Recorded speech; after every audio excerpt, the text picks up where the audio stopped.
Everyone in this room has a piece of paper, and you have a decision if you either throw it away and just don't care, or if you take it home and think about it for the next 12 months and just do something useful. Create a new Tor node and become part of the top 50 Tor list, and you'll get a token. Do something else that's really useful. Support the Förbund, do something very creative with the Chaos Communication Congress here or whatever. Do something that supports the community, and you will be rewarded by getting off this list. For people that are doing something really useful, we will be thinking about a special reward as well that we will be giving out.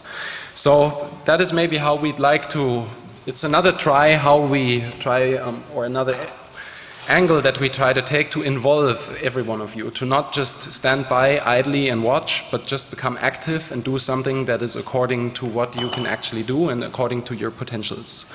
So thanks a lot for the patience and for listening. Guess we're at the end of this talk. We have about 5 minutes left. If there are any questions from all those topics or whatever you always wanted to know, I guess that's about the time to ask. Thanks a lot.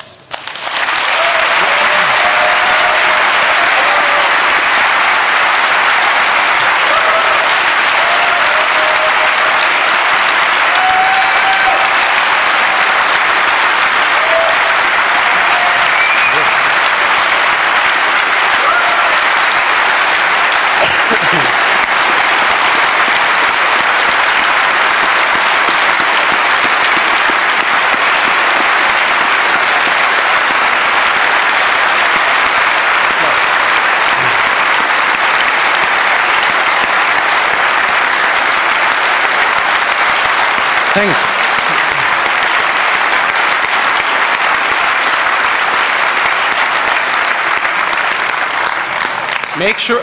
Make sure you can all be applauding yourselves next year for not being on that list. So, any questions? Yes, Jeremy. Hello. First of all, I want to tell you how much I admire you. You're my heroes. The project, please.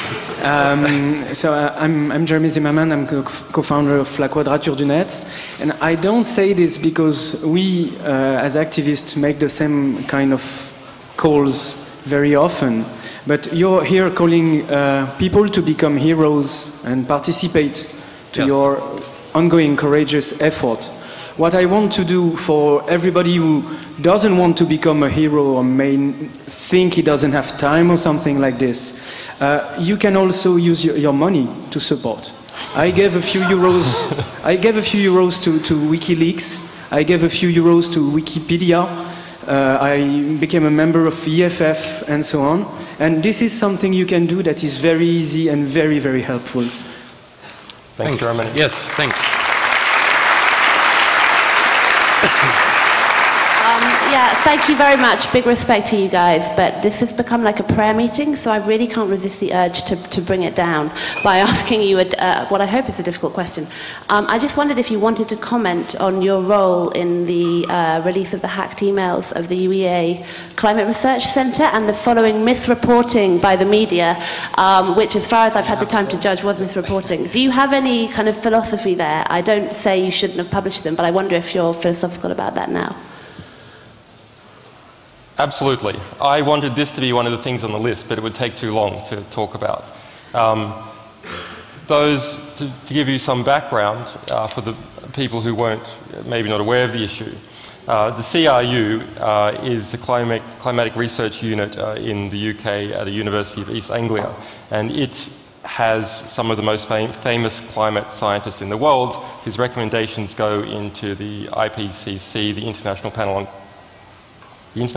on Climate Change. Okay, we released over 10 years worth of emails from the CRU and those climate scientists discussing, actually they specialize in temperature. So is the Earth getting warmer? Is it getting cooler? What are the models? What is the code? And the normal sort of debates that scientists have, political and scientific. Those emails revealed, amongst other things, that actually these scientists had been conspiring to evade the Freedom of Information Act in the UK because they were being FOI'd by climate skeptics. Evade in the sense of actually deleting stuff. And they had some other motivations, that some of the stuff was given to them in confidence and they wanted to preserve the confidence that they had agreed to and preserve the future relationships. But there's no doubt that there was a combined, it's in my career interest, it would be bad press, and I promised a company some years ago that we probably wouldn't do that. So the mainstream press, and in fact a lot of internet types in the United States, then went over that material, and yes, they did take some things out of context. So one climate scientist was speaking to another saying, here's a mathematical trick that we use to, etc. And so those of you involved in maths, you'll know that trick just means a cool technique. It doesn't mean anything mendacious. So you're saying maybe we shouldn't have released this. Of course, our promise to our sources is get it to us. If it was withheld from the public and it's of significance, we will release it. That is our promise. It doesn't matter what we think. So we had no choice to release it whatsoever. Then there is the general philosophical principle of, actually, this is a great historical document. It's a really very, very interesting historical document in how did, over the past 10 years, global warming, how did that become an issue? What were the debates between scientists? It's a really, really important historical document. And later on, the UK papers, which have close involvements with British intelligence, lots of journalists have come out and say how they have secret briefings from British intelligence and that they do each other favours, etc., said that we received this stuff from the FSB. Just 3 days they said this before the Copenhagen conference.